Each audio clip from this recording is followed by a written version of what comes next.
Oh, Callie, why would you try going over there? Come here, you. All right. You smell like dirt because that's how I know you've been digging and breathing it in. What a dog. Everybody, welcome back to the cabin. Just sitting here having my chaga this morning.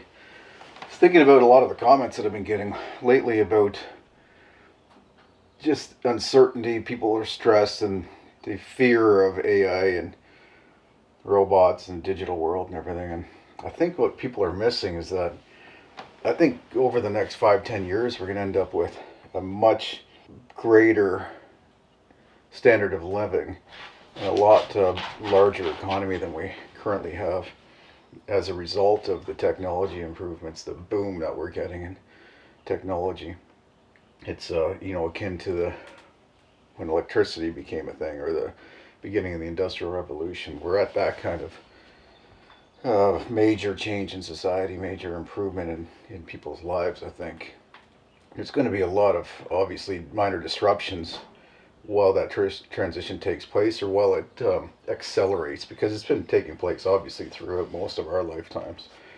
With the internet age and information age and AI and robotics just advancing over the years. It's just now becoming more public and more accessible. But because of that hope that I have for the future, I think this temporary disruption and interruption in our lives, I think we just have to look beyond that and look at the hope that we have going forward. And I always think that we're going to have this disparity in income levels and wealth levels. They call it the K-shaped economies, where you have everybody up here and then everybody down here. Not everybody, you got a small number up here and the majority down here and very little in the middle. So the middle class is kind of getting wiped out, but I believe that the lower people, all the rest of us, not the elites, not the super wealthy, we're going to just elevate in our standard of living, all of us together, because things just keep getting better and keep improving. And the necessity for us to work, long work weeks focused on just earning income in order to pay your bills. I think that's going to decline how much effort we have to put into things to get at least our basic needs met. Now, I don't think that's a fulfilling life, keep in mind. I think we need to have personal challenges to overcome, ideally daily. And a lot of us get that from work or if you choose this kind of life, it's difficult every day. So that's where I get my meaning from, just working hard. And it doesn't matter what your income level is or where you sit on that economic hierarchy. We have that same basic need, that basic requirement for leading a fulfilling life. And I don't think, like I said, that's going to be found in digital age, digitization of everything, living virtually. I think we need to have physical presence and physical effort.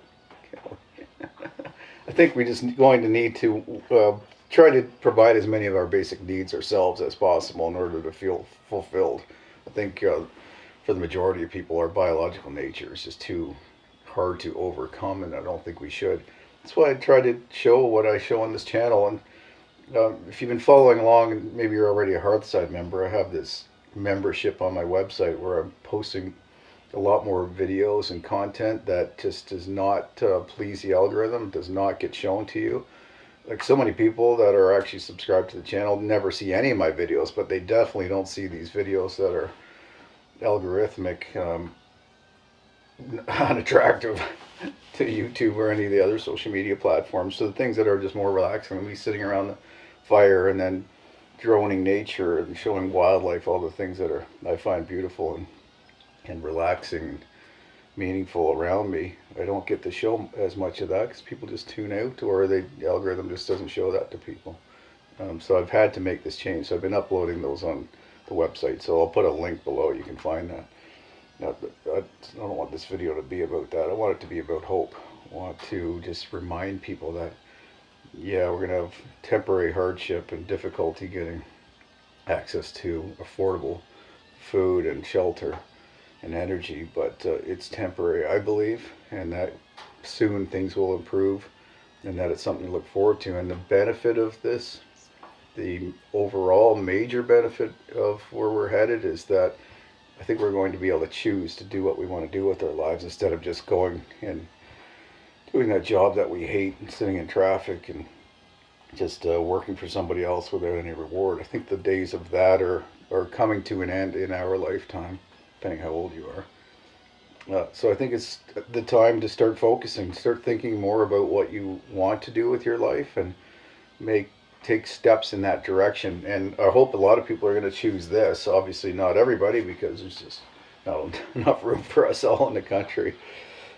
I believe there is, but it would cause too much disruption if everybody just flocked to nature. But I think it's going to happen eventually. I think people that choose even the digital age are going to miss this, and that they'll seek it out. They'll seek this kind of peaceful immersion in nature and physical things again.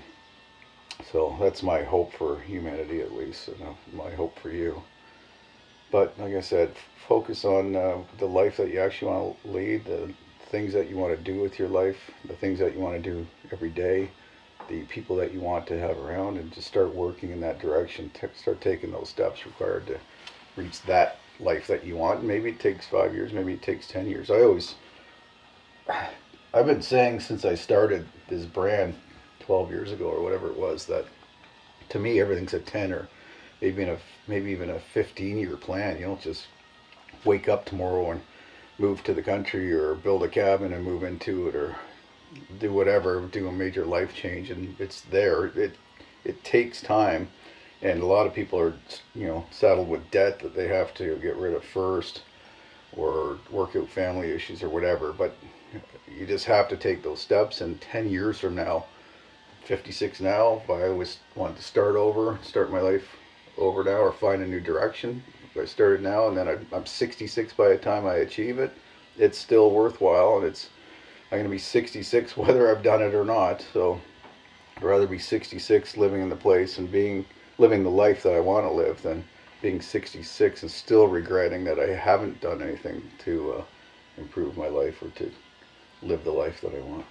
I'm going to have to take that kettle off the stove. It's probably getting annoying whining in the background. Anyway, I'll put a link to, like I said, that Hardside membership on the website below, but also just spend some time on the website if you're interested in seeing all of the helpful and peaceful content that I'm putting there. But more than that, just seek out peacefulness and relaxation, and try to de-stress and just focus on the positive, the hope for the future instead of the negatives. I could post videos and content that is talking about the problems in the world, and I would get way more views. Would be way more popular if I did that. But there's enough stress in the world. I don't want to be a contributor to that, and I don't want your algorithm to start feeding you all kinds of that kind of stressful content rather than this peaceful content. So I'm going to continue to focus on the solutions, and to me, the natural way to live is one of those solutions. Anyway, I'm going to finish up my coffee here, or my chaga, and I've got a few more logs to strip, a couple more logs to get out of the forest and over here behind the cabin so they can start drying properly. So I'll focus on that today before the rain comes. Anyway, that's it. That's all I wanted to say this morning. So thanks for watching. Appreciate it. I look forward to seeing you back here at the cabin next time. Take care.